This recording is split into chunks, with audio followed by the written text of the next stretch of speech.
Hello and welcome to the show. I'm Eric Murphy. I'm V. LaBianca. This is Skeptic Generation. And we need to talk. Hey, V. Hi. Welcome back. Hello, everybody. I am back and very hot. I feel like a very hot mic right now. Yeah, it is definitely sounding a little louder, isn't it? It is. Let me see what's going on. Yeah, V? we need to like recalibrate everything after a couple of weeks of not. Yeah. Well, while I calibrate this, I think you are coming in really well.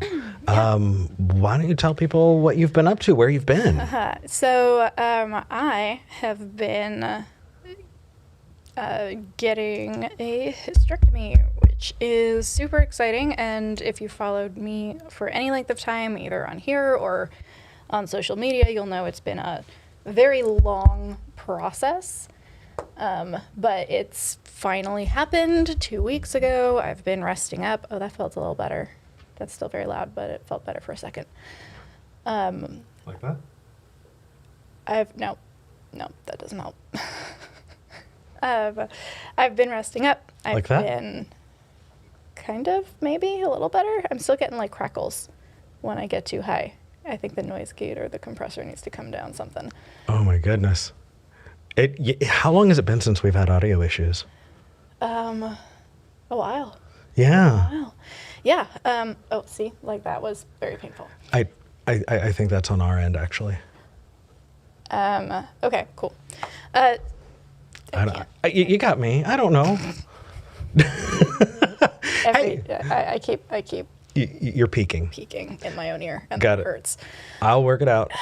So for those of you who didn't know, we are actually producing and hosting at the same time, which means everything that's going on, all of the audio, all of the stuff going in and out, we're doing that live in front of the camera while we're also hosting, which is difficult, but we are trying our best. V, how about now? Oh, that feels better. Good. Okay, perfect. Yeah, no. Let's just try and push through it. It's very painful for me in my own ears. So if we could adjust, that would be amazing. Okay, I'll try and figure it out. But yes, I have been recovering. Clearly, I have not been doing this for a hot second because this is kind of all over the place. But I'm excited to be back and talk to some people. I have been venting about political stuff and social stuff on Twitter, probably more than usual because I don't have this show as an outlet. So if you have been following me or just have thoughts about the political sphere right about now, or as always, religious stuff, I would love to talk to you about that. And I'm super excited to get that going. Yay. Okay. I think that might be good. I'm not sure. Okay, well, if I incur long-term eardrum damage, you know why. Is it doing it still? It seems to be fine at the moment. Okay, good. Here's hoping. V, I'm really, really happy you're back. I missed you. They had to deal with my mug for a couple weeks in a row. And I was trying to like reach over and adjust the lens, speaking of. Mm-hmm. And I guess I didn't do it well, or like I adjusted it while I was leaned forward. And so when I came back out, I was fuzzy. Oh, no. And I got a couple messages being like, hey, Eric, what's with the porno lens view on things? I was like, oh, crap. I remember that. And everyone was like, actually, I don't mind it. It's not terrible. And then, anyway, I'm glad you're back. Marks on the call lines. Nice. That's fun. Also, if you guys, there's the peak again. Also, if you guys are hearing a little bit more clickety-clacking, it's just because the silent keyboard is out of commission for the moment. It should be back next show. Got it. Yep. Okay. We something else did actually happen before we dive into calls. We kept the Senate. We kept the Senate. That's nice. We did keep the Senate. That is also something. What else happened? So we got a message. Basically, I was talking to V. You and I talk about virtue, and we had a caller who called in about virtue, and I have never seen such uncharitable interpretations It was kind of wild, and I'm really hoping. I think I see a caller in the line on the lines who wants to challenge me on it, and I really, really am excited to kind of dive into that too today, because I think either I said something poorly, or there are some assumptions being made that I just am not even, not aware of. What about virtue got people's candor up? So I had said that the virtue of feeling like I need to be humble led to me not taking credit for my work in the past, and how that has bit me in the butt when I got skipped over when it was time for promotions. Right. And I think that happens to a lot of people. Yeah, we talked about this that one night that kind of blew your mind. And we talked about kind of like Nietzsche's concept of morality being for the masses in order to keep them in line, all of that good stuff. Yeah. Yeah, I remember that. I don't know why it's doing this to your voice. I know, it's kind of terrible. Hopefully it's not coming through the other side. People are saying they don't hear it. So it's definitely... Oh, they're saying my volume is low. That's because I've been trying to bring it down to be easier for your ears, but... Yeah, at this point... I think we're just going to have to... Do you want to share a mic? You just want to do that today? I think I can... I'm just keeping mine super low, so... Okay. I think it's fine if you want to bump me up to where everybody can hear me. Yeah, so people were... Oh my god, that's so terrible. People were... upset with you about saying that humility was not beneficial for you? No, they were saying that I was advocating to espouse my accomplishments to the detriment of others. There was this addition. Wait, how did that come up? I don't know. There's this addition of it wasn't just that I need to look out for my well-being, but that looking out for that well-being of others somehow implicitly was throwing other people in a bad situation or tearing other people down. Well, I mean, if you're taking the perspective of like a promotion, then technically only one person gets that promotion. But the concept of therefore you shouldn't get the promotion because other people don't also want the job feels like a weird moral flex. Yeah. It's really, really funky. People are asking if my mic is on. Okay, here's what we're going to do, everybody. Hold on 2 seconds. Count down from 5.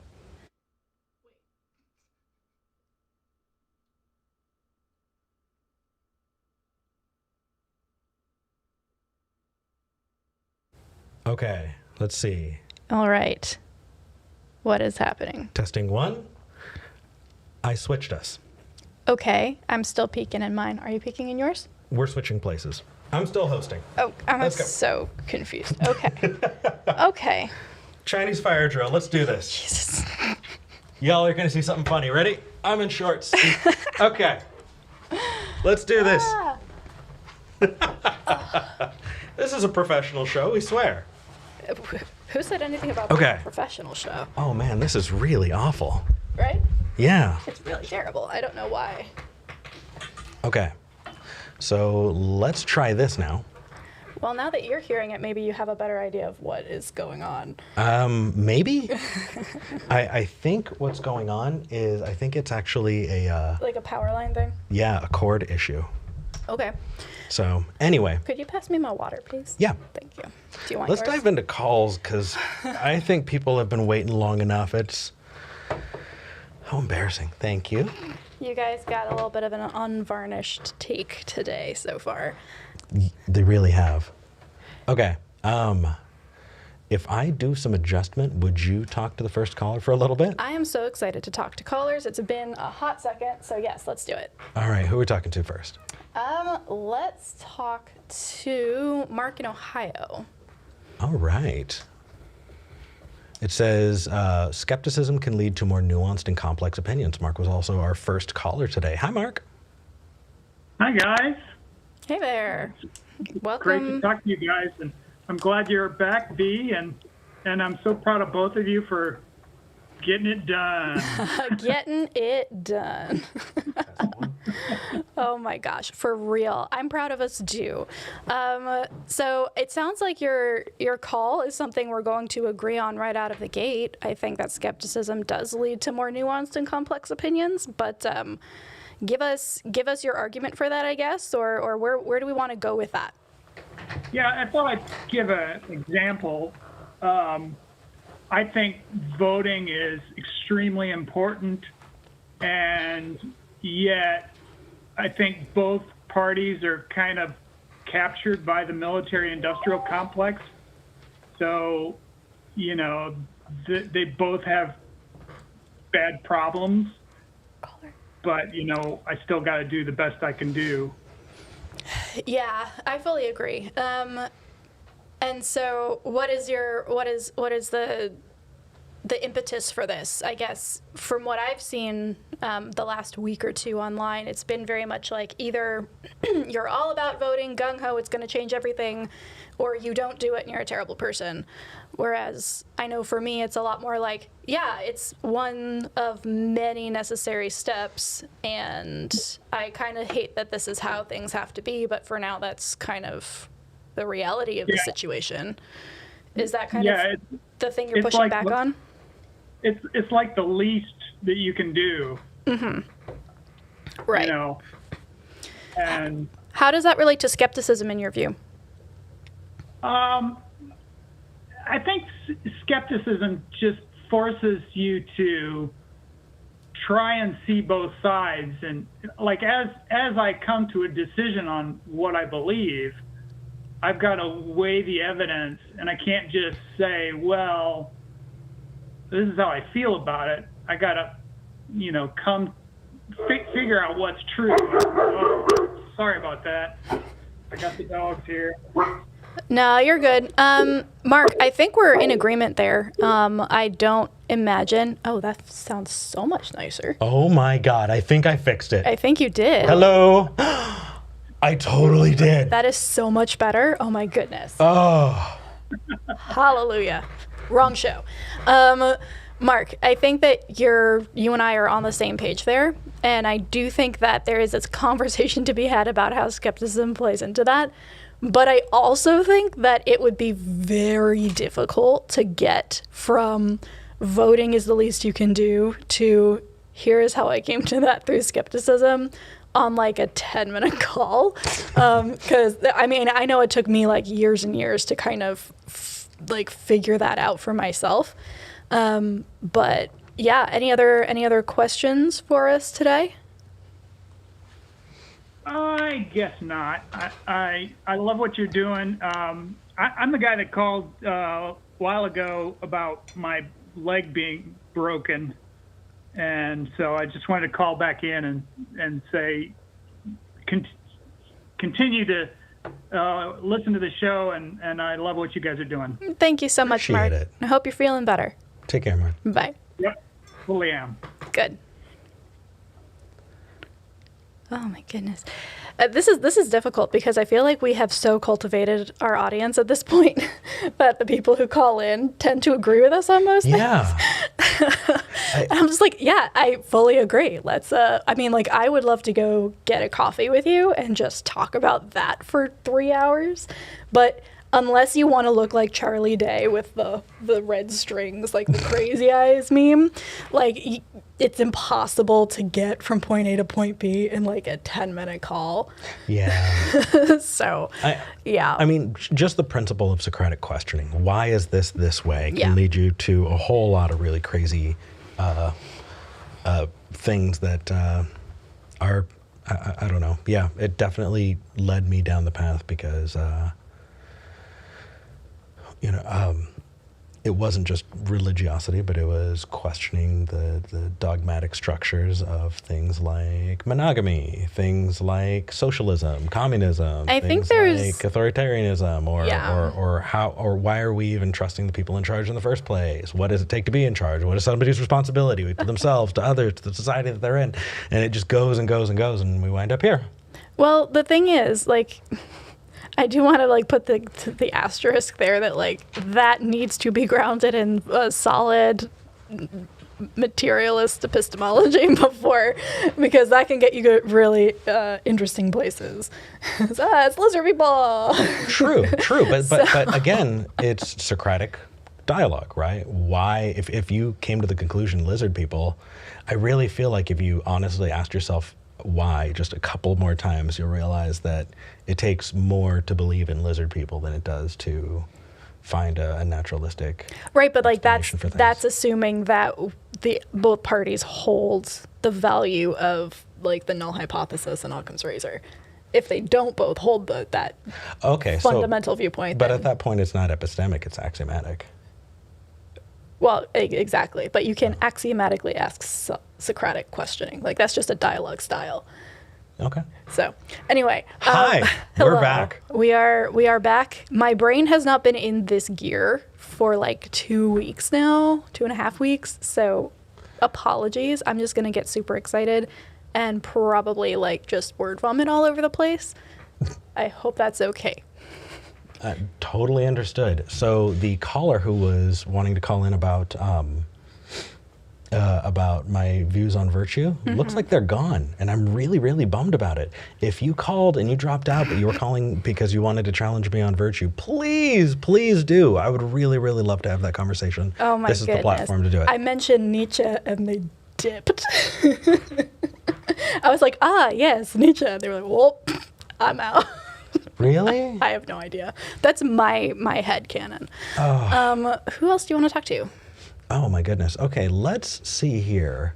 Why don't we talk about naturalistic beliefs in a spiritual context? Because I think we talk about spirituality and what it is to be spiritual so much. This is, I was going to say my favorite mark, which is mean to the Mark Pryor, but We've got some good marks. We have some good marks. All right, Mark in California. Welcome back to the show. Hi, thank you. Welcome back, V. I am back. It has happened. Yes. Yes, glad to see it. I was calling because there's a, I guess I'd call it a meme that circulates in skeptical circles that the upwelling of emotion that can happen in response to powerful events is somehow suspect. That's something that skeptical people should be avoiding because it's not somehow a rationally accessed experience. Does that make sense? Oh yeah, I fully have seen that as well. What are your thoughts on that phenomenon? Well, I really disagree. I think, for one thing, that those kinds of experiences are our birthright as humans. We're built to make them, and so discounting them is not helpful. No. But beyond that they can lend life a lot of joy, and that it doesn't have to be inspired by a set of supernaturalist beliefs. The universe as it is so magnificent and so intricate and so amazing and so surprising that we can access those kinds of feelings of awe and reverence and wonder without having to resort to gods and ghosts and souls and that kind and magic and that kind of stuff. So that's my take on it, and I just feel like let's kind of go ahead. No, let's dive into this just a little bit more, because you got really specific and then you got really broad, and I wanted to respond to the specific first. Because yes, we can be in awe and wonder about the universe that we're in. Fantastic, love it. When we're talking about that specific religious experience of, being in a room where everyone's singing and you're singing, there's call and response, there's the music swells and you get goosebumps and you get this warm feeling in your heart. And I was told, oh my gosh, that's the inner witness of the Holy Spirit. I'm being touched by an angel here. No, that's just the F chord. Yeah, and then you go to a concert and you get that same feeling, right? You're in your car and you listen to a song you really like, and then the music swells and you're like, holy shit. Yep. And I've met lots of atheists, you in particular, Hello. who will listen to movie soundtracks because it just Yep. hits that button and it feels really good, and people sit there and go, oh wow, and I don't blame a lot of people for disliking that feeling, because it could be triggering, especially when you're deeply associated with religiosity. If you've gotten out of it and you were deeply indoctrinated, it can be triggering. I totally get that. But what I would do is I would invite people to think about hallucinogenic drugs, right? We can talk about mushrooms. Mushrooms can alter your consciousness. And are you being rational and understanding the world well when you're on mushrooms? The answer is no. I know people have ego death and all of this stuff, and that's a different conversation. But when you're on, mind-altering drugs, you're not experiencing the world the way everybody else is. And so I think that the analog there would be, oh, wow, you're doing something and eliciting, a response in brain chemicals that doesn't match to reality. Well, that doesn't exist. Or I feel awkward or weird about that. No, I mean, it's your brain, I fuck with my brain chemistry all the time. I drink caffeine. I vape, which I probably shouldn't do. Honestly, though, like that's where I kind of like at the bottom. Like I agree with you, Mark. I made a joke on Twitter yesterday. I listened to this one Christmas album every Christmas, every holiday season. And I joked, I was like, every holiday season I become a Christian for 37 minutes and 5 seconds while I listen to this album, and I realize what it's doing, and I fully can see exactly the emotional buildup, but it's done so well that I just want to experience that. And so I give myself permission to. Yeah. And it doesn't make it less moving to know what it's doing to my brain, which is really cool. But the bottom line, more than anything else, is do what you want with your own fucking brain. And this desire to control what other people are doing with their brain or judge it and be like, no, that's not correct, that's not right, that's not moral, whatever. Like, it's your brain. You can, like, as long as you're not hurting other people, like, do what you want with it. And that's an evangelism kind of urge that a lot of atheists who come out of Christianity still hold on to. So it becomes not, you should be dedicating your brain to Christ. It's now, you should be rational at all times and completely eschew emotions that make you feel the same things. Yeah, so that's... You should be dedicating your brain to Dawkins. Dedicate your brain to Dawkins. Oh, jeez. I would. Oh, I want that on like a t-shirt. Okay. Amazing. But okay, so we addressed that. I think there are a couple other little things that I want to hit before we get out of the cult, because I think when we talk about spirituality, there are a couple of pieces that I want to give my 2 cents on. And while we're here, Mark, I'm sorry. I want to throw them out there. If you get any benefit from it, I hope. If not, I hope viewers get it. But okay, so we talked about tripping your brain chemistry, right? I found that I was talking at and past people during this conversation because I was very, very interested in the linguistic choice of calling it spiritual. And I was so interested in trying to shoot down the use of the word spiritual. And I still don't like the word spiritual. I think that it lends credibility to weird wooey shit. I agree. But here's the problem. I was so focused on that, I didn't actually have the conversation that you have once you understand what the other person's talking about. Obviously V was not talking about supernatural spirituality, and other people I've talked to who like messing with their brain chemicals aren't talking about supernatural spirituality. And yet I was unable to have the conversation because I wasn't willing to go, okay, I'll agree to these definitions so that we can just move forward. Instead, I was having the, ought we use this word, or should we be using a different word? And I think that the sooner we can recognize those are two distinct conversations, the more we're going to be able to have useful conversations. I will still push back on using the word spiritual, but if you're using it and we understand what that means together, we can still have a useful conversation like the one we just had. Ooh, okay. Huh. Yeah, Hang in here with me for a second. Okay. Sorry, Mark. Somebody in the live chat says, I don't know anyone who is saying skeptics should eschew all emotions. And I agree. No, I don't know anybody who's like actively coming out and just saying that. But the reason that spiritual, I think, is a useful term, even if like we all agree that it has weird connotations, is that it's not just feeling emotion. It's the resulting emotions that come from actively pursuing those emotions. So it's not just like, oh, wow, I just saw a sunset and feel wonder and joy. Like, no one's saying you shouldn't do that. But if I were to then tell those same people, every full moon, I go out and watch the moon rise and sit by myself and light some candles and get into a headspace to actively try to feel wonder and joy, that then would make a lot of people uncomfortable. And that's the spiritual, quote unquote, element. Oh, so actively going out and seeking it. And actually, I'm glad you brought that up. Yeah. That brings us to the next piece that I wanted to, but like that as a definition for spiritual, I could get behind. If we can get other people to use that definition, I'm super happy with that. That absolutely works. The last piece there, though, is what you just brought up, and that is wonder at the universe, right? Mark, you called in and you talked about the specific of that feeling, but then you started talking about wonder at the universe, and I think that those can be different.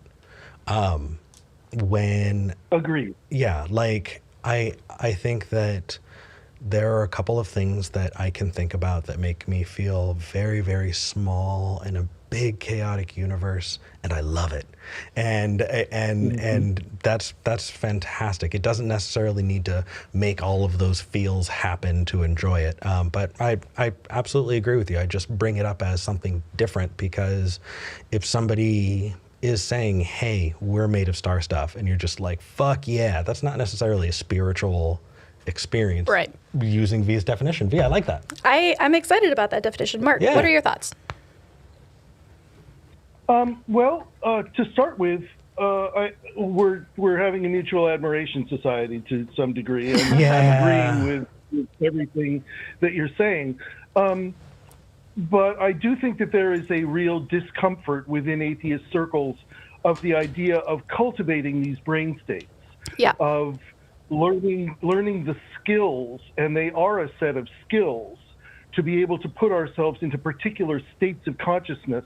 And this leads into flow states and trance and a lot of stuff that we're not going to talk about here.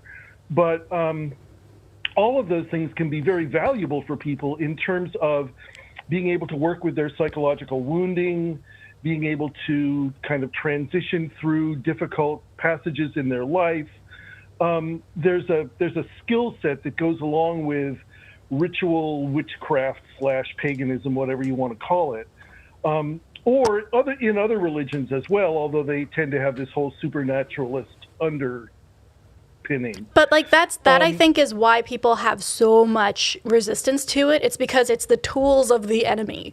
You know, it's this thing where, Right. hey, if those skill sets were freaking fine-tuned to an industrial level with modern day Christianity. Like, you don't even need to think about it in order to get into that brain state to pray or to worship, right? Like, they are so good at using those tools, and it's just asking ourselves, is it the tools that are the problem here, or is it how they're being used that's the problem?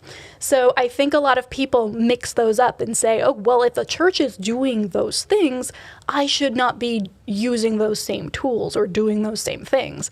And on some level, we do have to have that internal dialogue of, okay, looking at these tools from my perspective, is there value in them? Or should they just be shunned outright? Because that becomes very dogmatic. The minute you say, I cannot do a thing because it is wrong or it is bad without further investigating why or how, that then becomes a black and white way of thinking that is really detrimental and just gets you stuck in that same dogmatic cycle. So I think that focusing on tools is so cool. Sorry, go ahead. Sorry to interrupt you. That mentality, that whole should mentality, should I do this or that, it's an authoritarian mentality. And you can inherit that from authoritarian religions. The idea that there is some sort of a moral authority out there that decrees what you should and should not do, as opposed to making your own personal decisions about what's beneficial for me. Right. That is the crux. It's not all shoulds. Like, if your viewpoint is I should reduce harm wherever I can, that is a personal should. Totally fine. But when it becomes a should because X group or higher power or, ruling class, whatever, says I shouldn't, that then does become an authoritarian worldview. Yeah, I like the distinction. I know that we got to go soon. We've been on this call for a while, but I do just want to point out that distinction. You know what? I could do that after the call. Mark, thank you for calling in. Always a pleasure to talk. Thank you. Thank you. Thanks Bye. for what you do. Bye. So really quick before we dive into the next call, that idea of should being authoritarian, the way you pushed back on that, I kind of just want to underscore for anybody who missed it. Yeah. And that is, should isn't the thing we should need to get rid of, right? The ought, the axioms upon which you build your world. We're not saying that you need to get rid of the should. We're saying that you should own the should. You should create those axioms.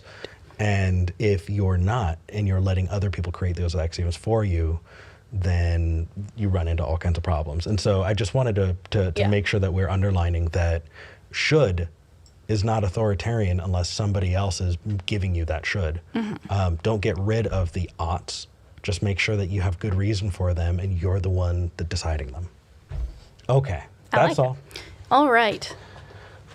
Okay, so we've got a couple really, like, a feel-good one, a rough one, and one that makes me really excited. Can we take the one that makes me really excited? I want to take the one that makes me really excited. You're hosting, even though you're on that side of things. True so enough. Absolutely. Well, they all make me excited, but this one is a little navel-gazy, and I fucking adore it. Is optimism logical or reasonable? And how can I consider myself a humanist if I eat meat? It might be talk vegan for a hot second. Well, I have a semantic objection to that one. I don't think Jason is in there yet, so we'll have to. Let's see, Jason in Texas. You're live with Eric and V. Hey, how's it going, guys? Hey, it's going. Doing well. Okay, so is optimism logical or reasonable? Help us out here. Can you set the stage.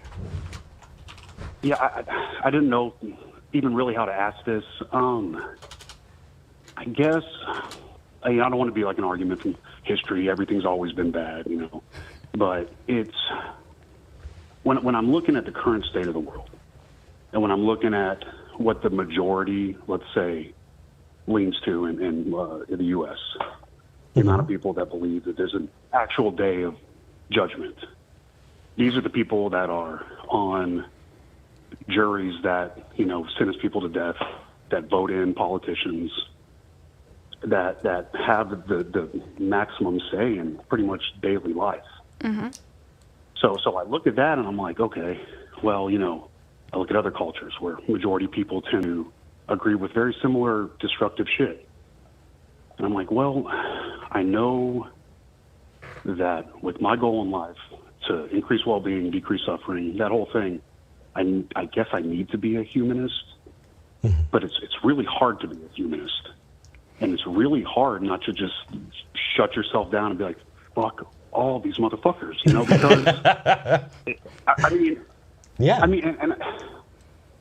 so then I look at myself and I look at my life. I'm like, okay, live in Texas, drive a big truck, work oil and gas, own a house, bought a couple pairs of Nikes the other day.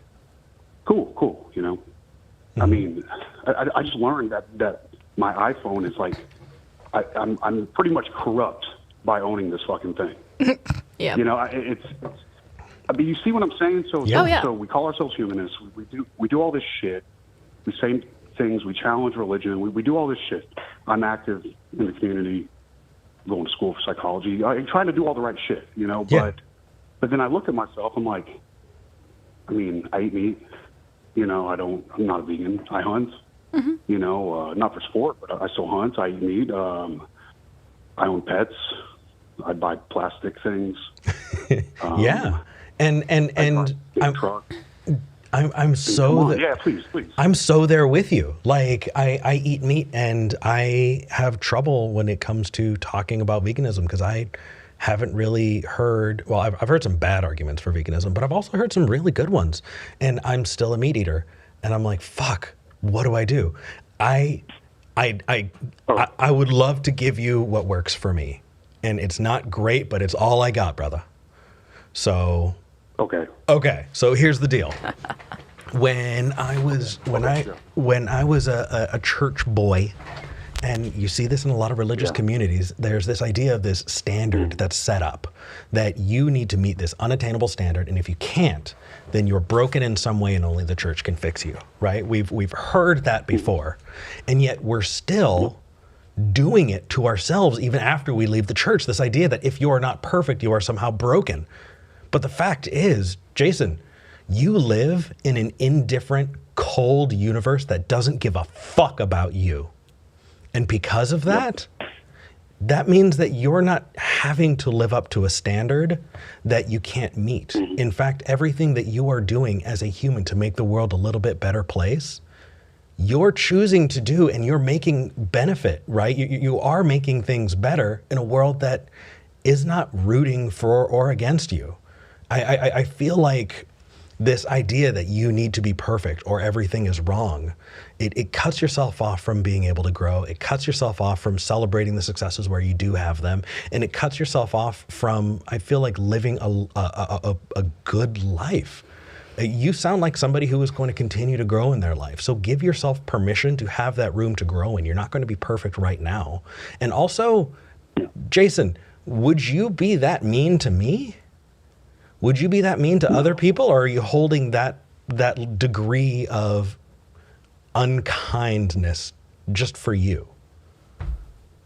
Well, I mean, I'm really good at doing that. You know, I'm really good at like it's cool for everybody else, right? But it's not fucking cool for me. You know, Yeah. I do. I mean, I'm talking like I just turned 41, and I just came out to everybody around me that like, hey, I like dudes too. You know? Nice. Yeah. So all right. Yeah, but I mean, but most of my friends, I mean, that's something, you know, all of my friends are fucking queer or different than me or you know what I'm saying? So, like, why not me too? Well, because of how I was conditioned and yada yada. And it's you're in my fucking mind because I was going to call this and then I was going to be like, is this just a result of how I was conditioned? And is this thought process just a way of, like, is my nihilism due to this, just the inherent nihilism that's found in Christianity? Everything's fucked. Everything, Well, you know what I'm saying? I mean, no chance.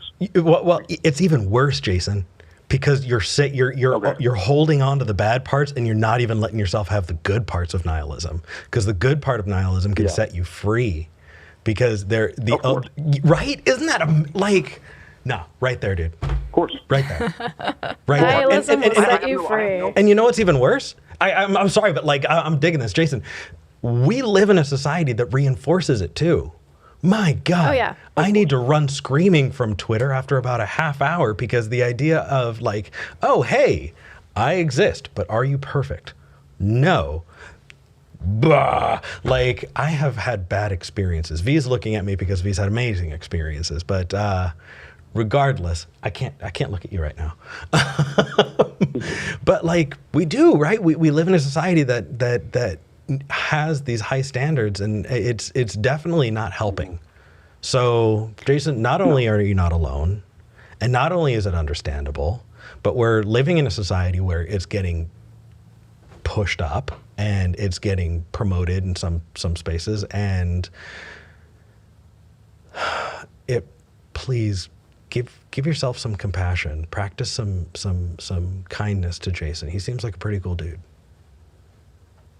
I mean, he tries hard enough, you know, I'll tell you that much. I think that's, well, I mean, if anybody has ever gone through like trauma therapy and PTSD stuff, like that's, for whatever reason, that seems to be some of the baggage that goes along with, Oh, yeah. let's say, being locked in rooms and people trying to cast demons out of you. Or, That'll do it. And the like. Yeah, so, I mean, you know the fucking deal. So it's always super fucking common, especially with like queer men, that you're trying to make yourself the baddest and the best just to like, so nobody finds out, you know? So it's, because you're told you're fucking defective, and that you're gross.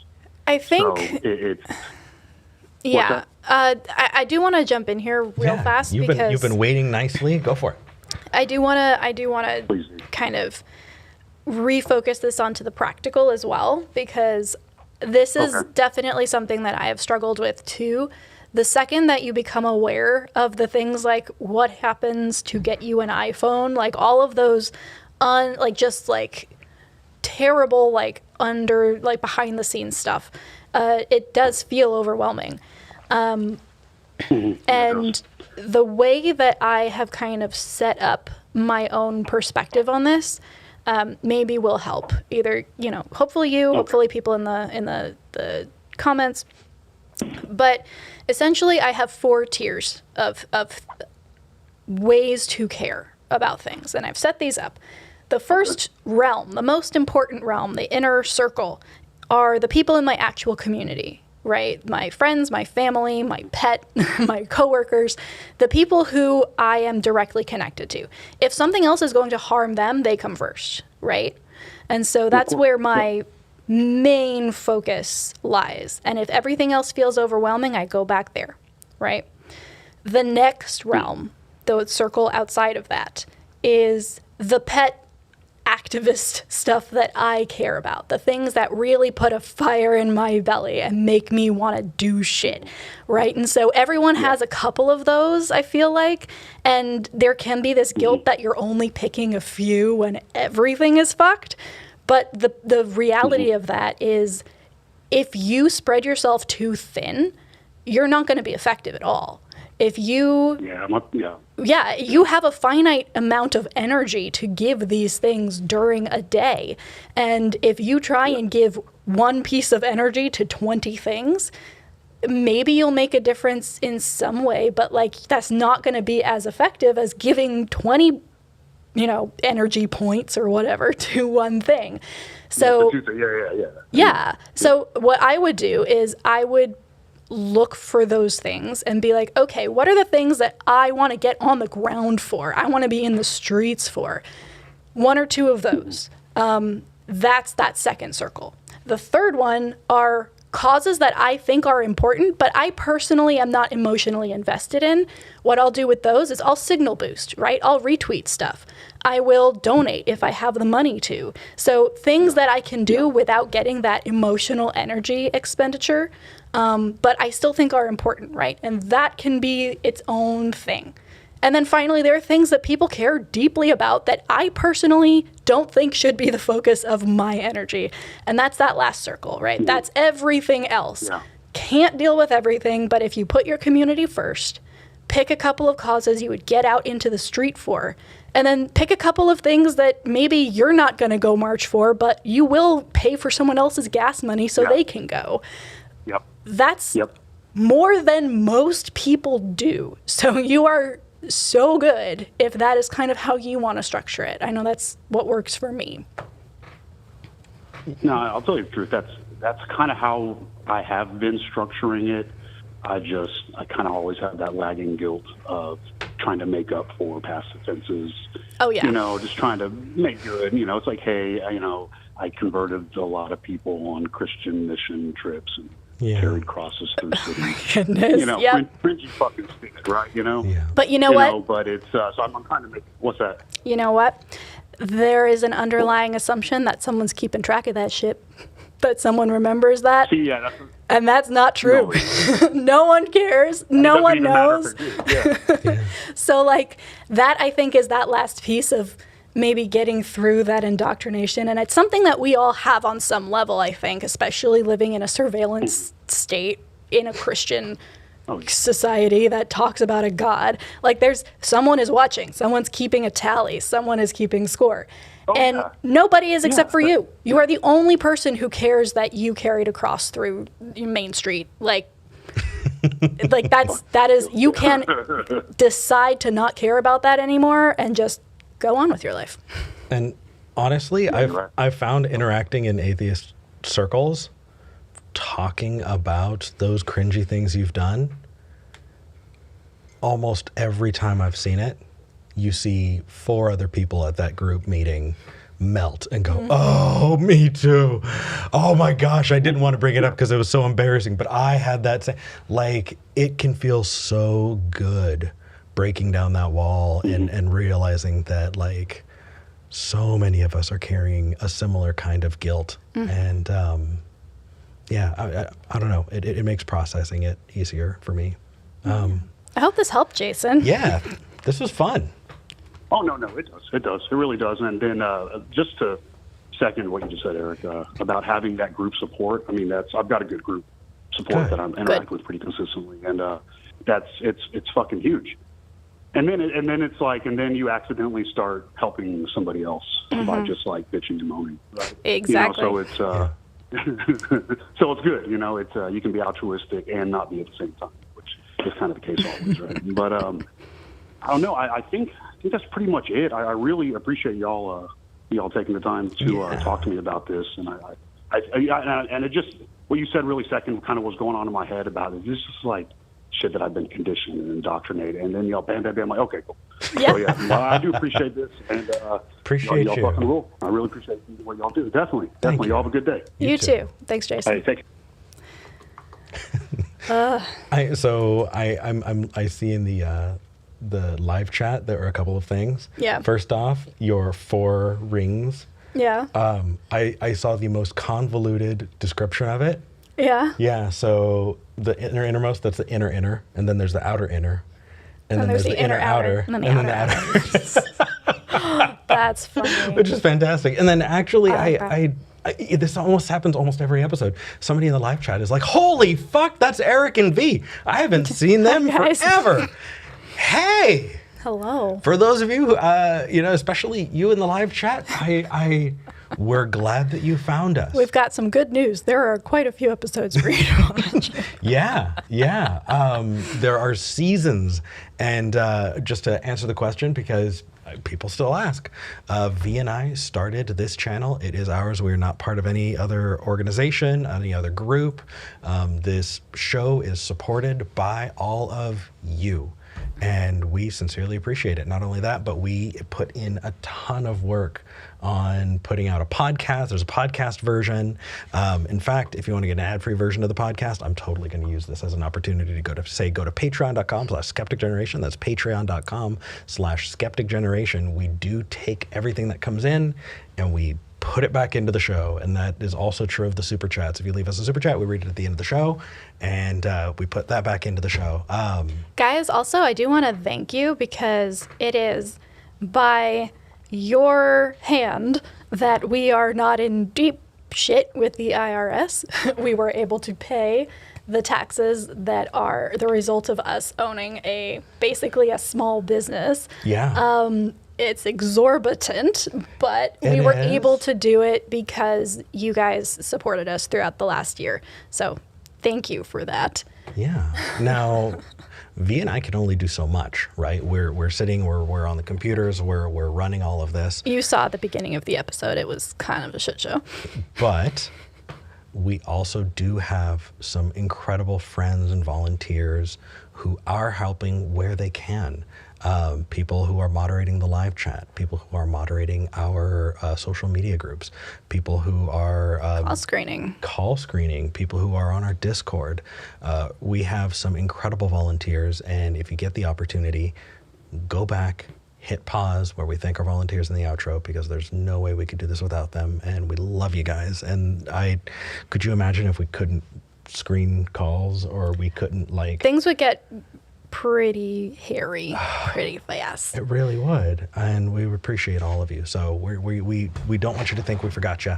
But okay, with all of that said, who are we talking to next? I want to talk to Sour Fruit in Canada. Yay, Sour Fruit! Oh my goodness, Sour Fruit. She called in to talk about being an atheist and person of color in another country. Yeah. Right? Yes. Sour Fruit. Welcome back. I did. Hi. Hey, welcome back. So Yeah, today I'm not talking about that though. No. I'm just trying to have people, remind people. Yeah, because we like continuing conversations, and so we want people to be able to start recognizing those callers who call back. It says you want to talk about recovering from a depressive period, and you found yourself thinking about God. Yeah. Talk to us. So it's weird. Like during the entire period, I was not like, oh, God exists. I was like, whatever. And then now I'm getting better, and I'm like, what if God did this? Like, sort of rationalizing, even though he isn't doing anything. Every single thing that I did to get better was me. Yeah.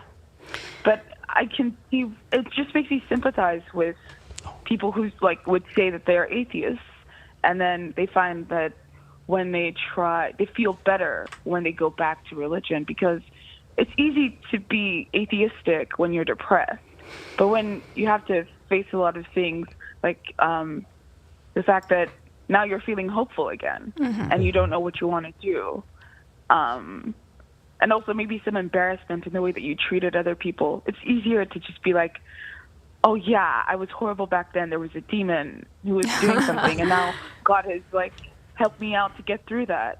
It's easier for people to understand, and it's also a way to avoid accountability. And I found myself wanting to do that, even though I don't believe in God. I was like, yeah, but if I just say that, then I could just like make everybody else in my life feel okay with the fact that I treated them badly, even though that's me.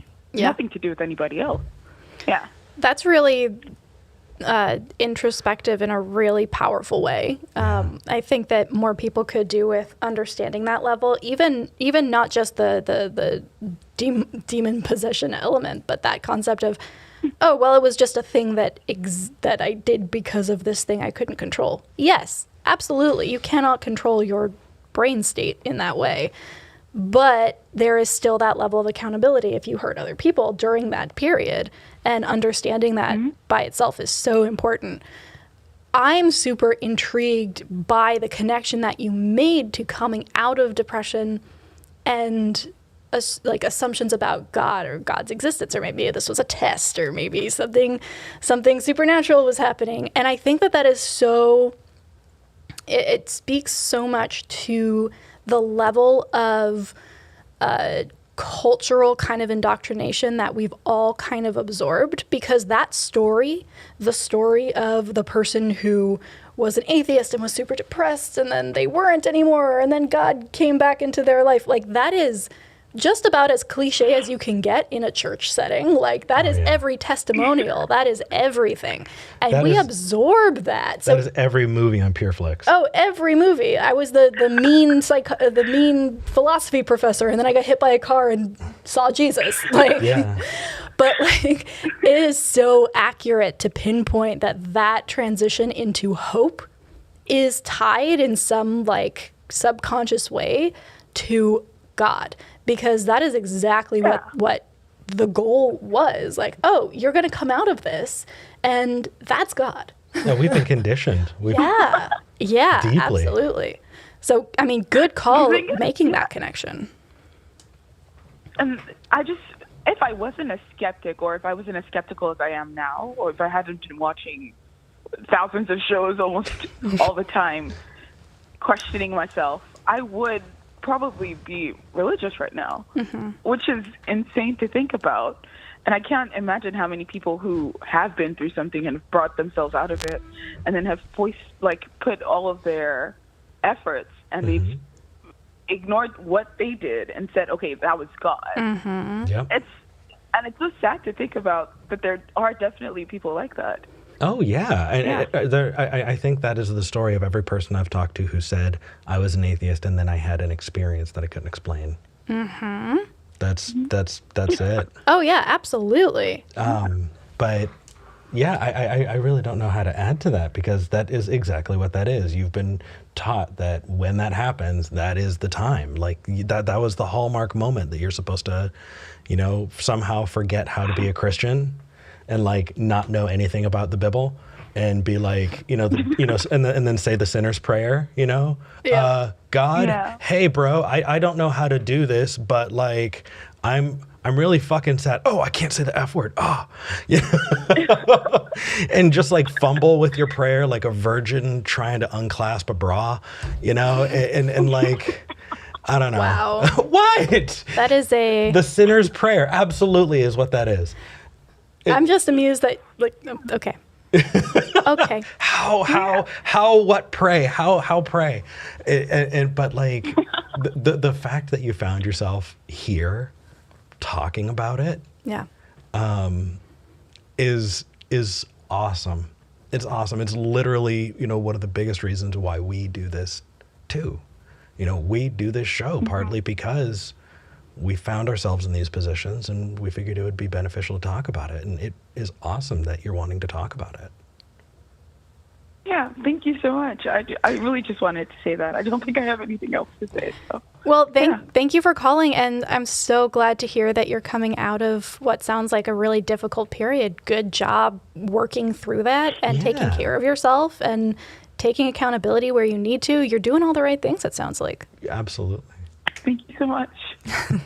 Sending hugs from Texas. Yeah, have a good day. Bye, sour fruit. Thanks, you too. Bye. I like sour fruit. Me too. All right. So we have 2 more calls. Yep. I would like to. Let's take Mozzie. Yeah. In Georgia, it says, is it better to make space for queer people in religious spaces, or is it better to encourage them to leave religious structure? It looks like for people who are watching, we probably want to give a potential trigger warning on conservative therapy and Conversion therapy. conversion therapy. Thank you. But yeah, welcome to the show, Mozzie. Hi, I'm such a big fan, and I can't believe I'm actually finally getting to talk to you guys. Yay. We're happy you called. Yeah, so fun fact for you guys have actually been kind of instrumental in helping me in my, like, deconversion process. Yay! And so, I had made a lot of before I stumbled across your content, but, like, I consumed so much of your content that it really just kind of helped me on my way out the door. So thank you for that. Absolutely. So I wanted to kind of like bring up this topic because it was something that you guys had actually kind of argued with each other before on the show, where one of you, I can't remember who said what, but one of you was kind of like advocating for kind of like this complete dismantling of these religious infrastructures because of the spidering effect that it has in so much of our day-to-day lives. And the other one was advocating for maybe something less dramatic and drastic than that.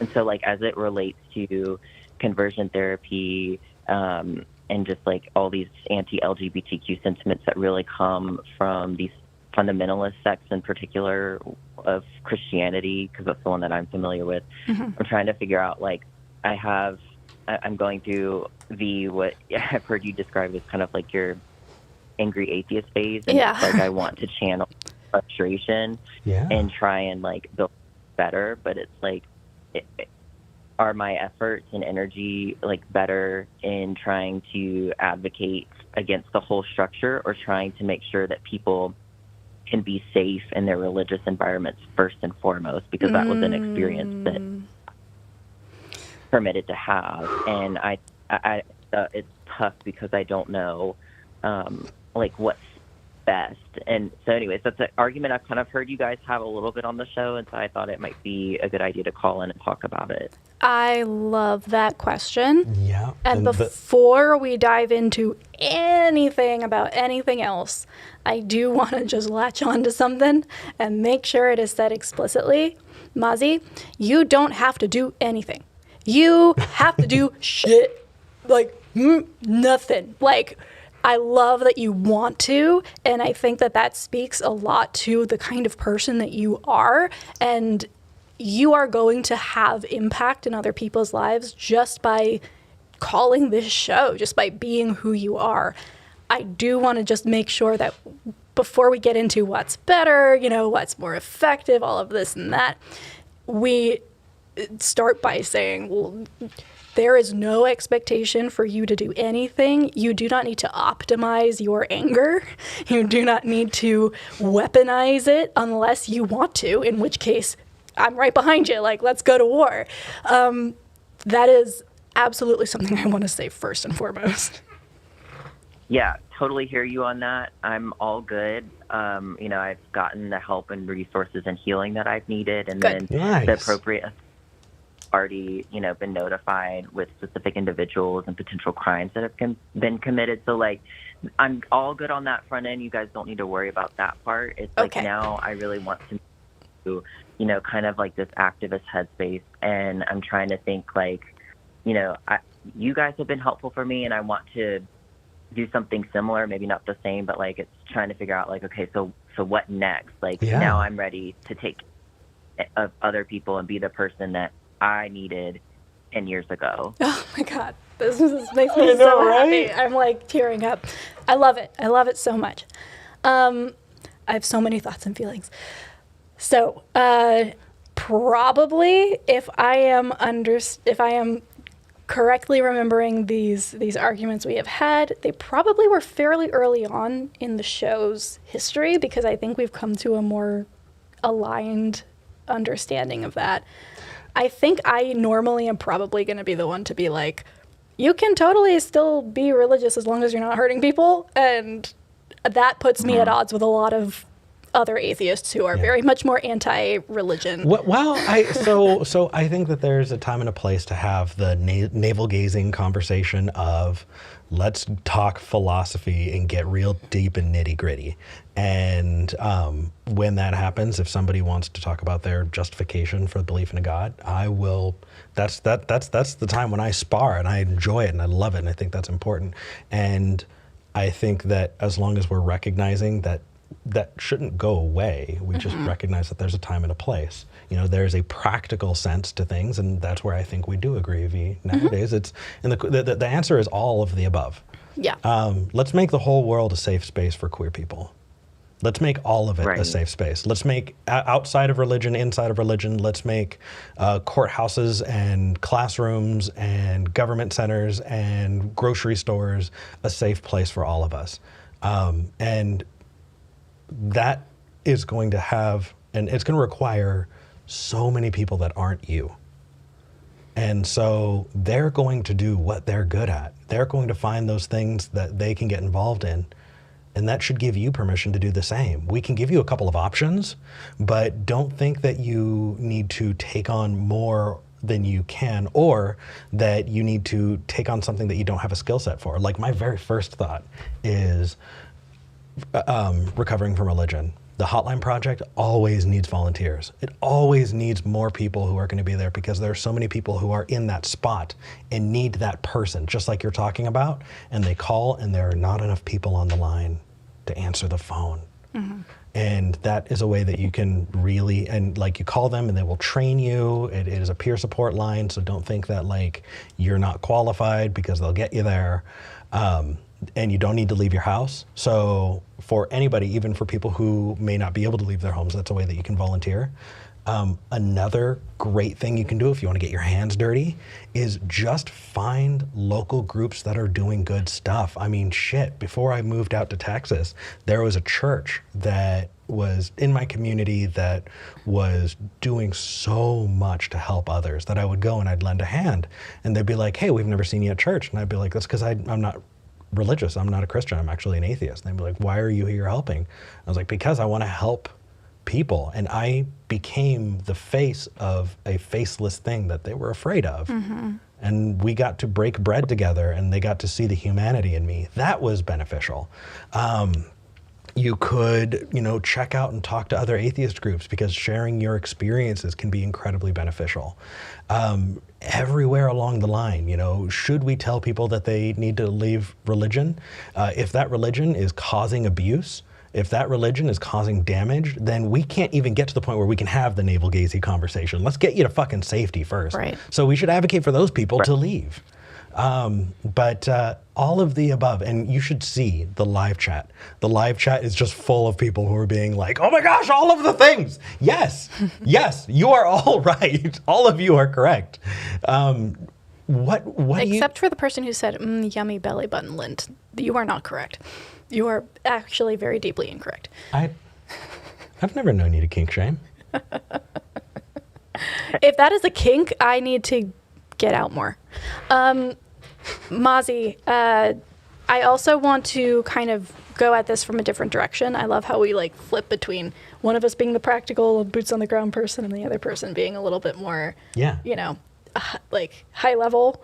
But turns out when you host together long enough, you build up a rapport and a style, and you're able to communicate and understand and pick up on each other. And it helps we live together too.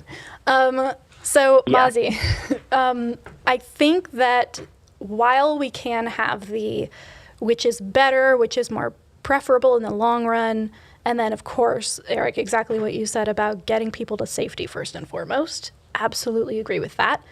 I do think that there is a different way to look at this as well, which is the reason that queer people and the LGBTQ plus community is vilified and suppressed violently by the church is because accepting other kinds of people, accepting things that make them uncomfortable, is that first breaking of the seal that then opens up that church, that congregation, that community to other ideas. So it really, the reason it is pushed back so hard on is because they know that the churches that are queer friendly, that are safe for all kinds of people, that are diverse, aren't going to vote the way they want them to. They aren't going to gatekeep in the same way. They're going to start disseminating this information amongst the masses. It's essentially, honestly, very similar to the pushback that people who were trying to translate the Bible from Latin into English got. We can't give this power to other people. This needs to be ours. We need to be able to control the minds of the people who come to church every Sunday. And if a queer person comes out, guess what? That's a sign that person isn't as easily controlled. And so that person needs to go. So while I fully agree that ultimately, like, the goal is to move people into a space of rationality, into using better epistemology, and usually that means coming out of a dogmatic religion. But that is not in contrast to making religions, especially Christianity, more accessible and safe for queer people. One naturally follows from the other. We've seen it time and time and time again.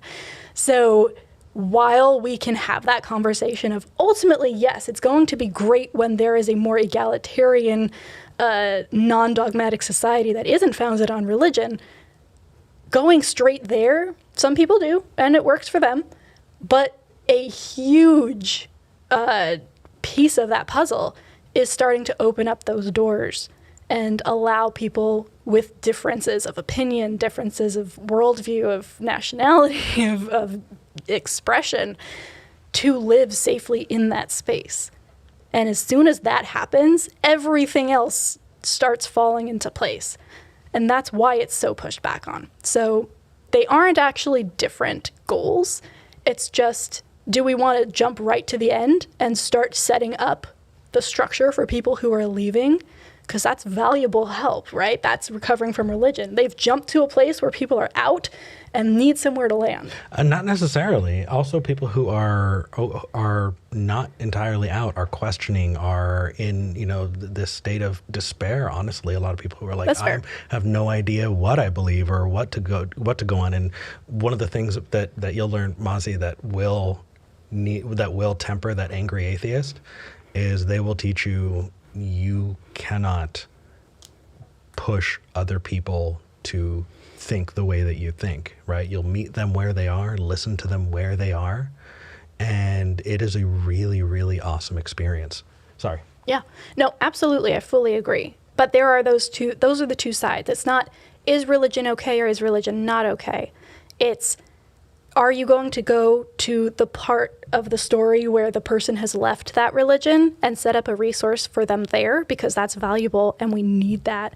Or are you going to be part of the story before they get out there where you make it safer? And by doing so, start opening doors not just for that queer person in that church, but for everybody else in that church. Yeah. It's so contagious, the desire to open up your mind, that they have to quash it at every level, because otherwise people start moving in that direction. Well, I mean, there are progressive churches. Like, I do want to push back a little bit. No, but like those churches have the safety element already in that. Correct. This is specifically you're right. places that are not safe. Absolutely. So anyway, I'm going to get off my soapbox now, but I hope that kind of positioned it in a way where there isn't a right or wrong decision. It's just, where do you feel safest? Where do you feel the most valued and the most seen? Is it within the communities that are still asking those questions and trying to open up those doors? Or is it, on the outside, setting up those resources for the people who leave? Yeah, I mean, that's super helpful. I think where, like, personally my heart is, it's like, I want to really kind of, not like, it sounds bad to say like infiltrate, but like I want to almost like get my foot in the door and help people start to have the conversations in those spaces. Like, I just think about the SBC and how many people like need to be able to ask questions right now given what's going on, but then like can't because they are just like putting their foot down and are just like trying to squash things like you've described. But like what I want to advocate for, because like I don't think that in order for people to be able to ask questions about who they are, they have to prove that they're worthy of existing in the first place. Yeah. And so, yeah, but it's helpful to kind of frame it in like, is it a front end thing and trying to help people just have those conversations in the first place, or is it helping the people who are seeking out the resources? And I think that that's a good way to start thinking about it for me. Yeah. Good. And whatever you decide to do, we're so glad that you're wanting to get involved. Every set of hands is one that is doing that we're happy to have. So absolutely. Welcome. Oh, one more thing before we go. On the side of things that are, outside of religion, you're setting up those resources, welcoming spaces for the people leaving.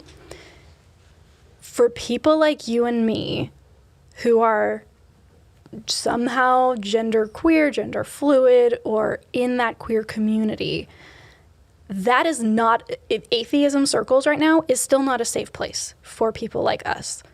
And that is what my role ended up being, right? I was like, oh, do I go into the church and like talk to people? Do I, start them on their questioning journey? Where do I fit? And I realized that where my role is being a queer, trans, non-binary atheist in atheist spaces and getting people who left without that queer influence used to people like me, so that when the other people started coming in, they didn't have to deal with the same type of shit that I did. And that's also super valuable. Just being an out atheist who isn't a cis white dude is so helpful. It is so incredibly needed. So if you don't want to go back into the church vibe, like if that's not something you feel comfortable with, that doesn't mean you don't have a really important part to play. You could live in the atheist sphere and just start acclimating the people who maybe left the God part out, but is still carrying all of that other baggage, and be that person for them. So just putting that out there as well.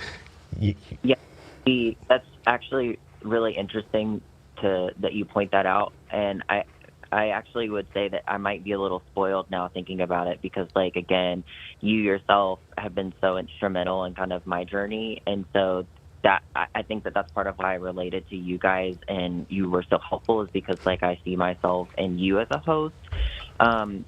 Maybe I don't know if like I can get thrown back to a call screen or something, but I don't know if you would be open to being able to email me and just like we can continue this conversation a little bit further, because I actually think that that's a really interesting point that I hadn't considered before. Absolutely. Eric, would it be possible to return them to the queue? Yes. So that they could reach out to... Absolutely. We'll pop you back in the queue. Beautiful. Mozzie? Bree, if you are watching, would you grab Mozzie's information for us, please?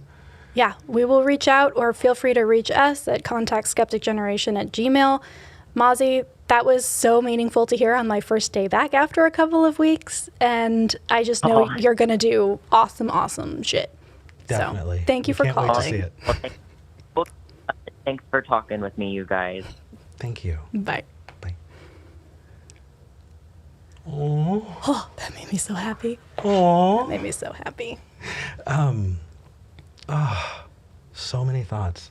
It is sad, but when we started the show a year and a half ago, and we said, hey, you know, here's where we are. We started putting people's pronouns in the names, and people are just, this isn't skepticism, this is wokeism, and I'm out.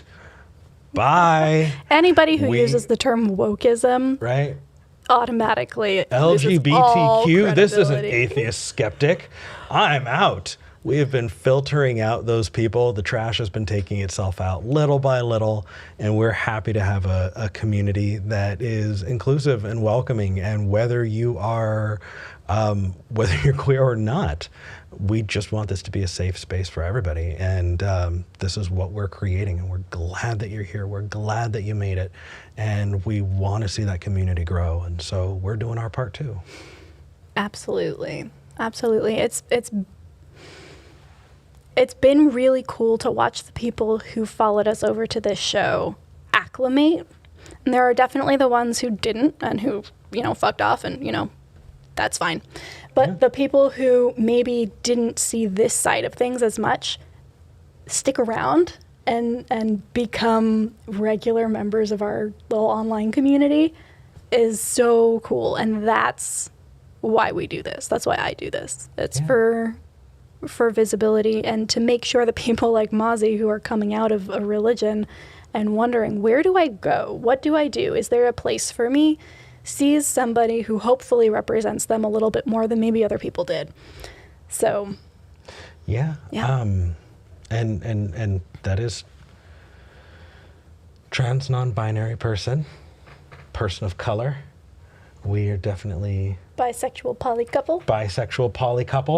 Yeah, we're checking all the boxes, aren't we? Bria, thank you so much.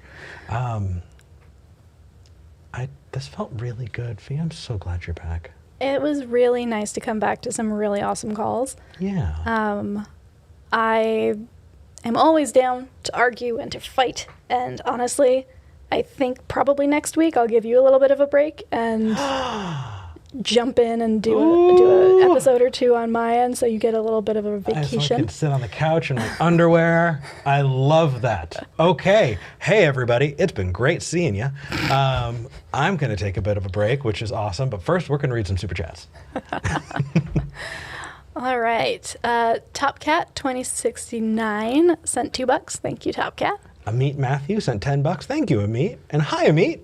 I once went to a talk that started with flow states and ended with, quote unquote, manifesting reality. And that's when I walked. No point, just sharing an experience. I think there might be more to that. That's when I walked out.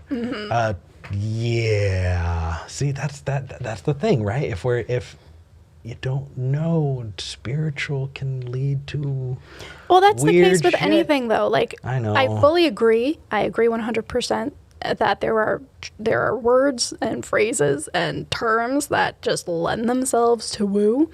But regardless of the kind of mindset that you have, there are people who have used those exact terms, those exact words to push a harmful ideology. Yeah. For example, people who are super into evolutionary biology and evolutionary psychology and Darwin, blah, blah, blah, very quickly, upon the discovery of the theory of evolution, went into a very, kind of Nazi-ish direction. And if you are come across these very rational white atheists talking a little too much about the biology and the evolutionary, survival of the fittest, you're going to start having those same red flags and probably have to walk out of some shit. So, yes, there are a lot of woo communities that take a lot of this and just go hard left with it. But that danger exists for every worldview. And the second that we forget that that's the case is the second we start falling for that shit. And get sucked right in. Yeah. Let's see. My turn. Kendall Brast sent $10. Thank you, Kendall. As a jaded old atheist in his late 50s, I often have a rather pessimistic view of life, especially in these Christian nationalistic times. Seeing both of you each week gives me hope. Thank you, Kendall. Yay. Sean Isherwood sent £2. Thank you, Sean. Says the surreal number W. Squiggly W. Looks like boobs. Is infinite. I'm going to go with boobs. Boobs are infinite. I guess I need to learn more. Okay. Infinite boobs. I'm on board. Okay. The Spas AZ sent $2. Thank you. And says, are there volunteer opportunities for us with SG? So here's the deal. We have some amazing call screeners, and they have lives. And they're taking a lot of time to come in and call screen, and we want to definitely give them opportunities to not have to come in on every Sunday. In fact, we got an email a few weeks ago, somebody who was offering to do that, and I was like, oh my gosh, yes.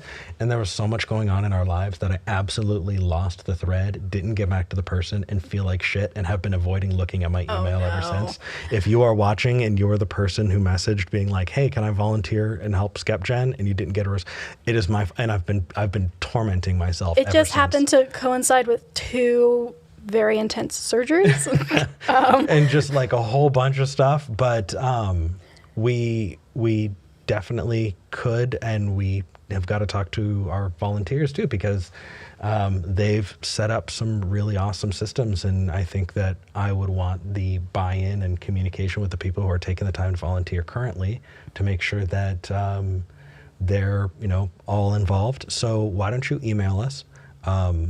Contact skepticgeneration@gmail.com, and we will do our best. If you're a patron, it is a whole lot easier to get a hold of us. You can email us directly, and yeah. Oh, Lucas Black sent $5. Thank you, Lucas. It says awesome safety in churches rant from V. Well said. Yeah. Thank you. All right, you guys. Oh my gosh. I know, right? So cool to be back. That went fast. I'm glad that you're here. Thank you for picking up next week. I'm not going to be here. Y'all are going to see V. Come at me with your weirdest and worst opinions. Do it. Please. Y'all have been asking me questions. They've been asking me questions the last few weeks about like woke stuff. Specifically, I'm good with it, but like they've been asking me like really in-depth like political questions, stuff that I know that you spend way more time on. I'm just going to pretend this sentence didn't exist. Are we good? We were good a couple minutes ago. You derailed it. I really derailed it. Okay. Well, the show ends as it began, awkwardly. All right. Until next time. We're glad we had this talk.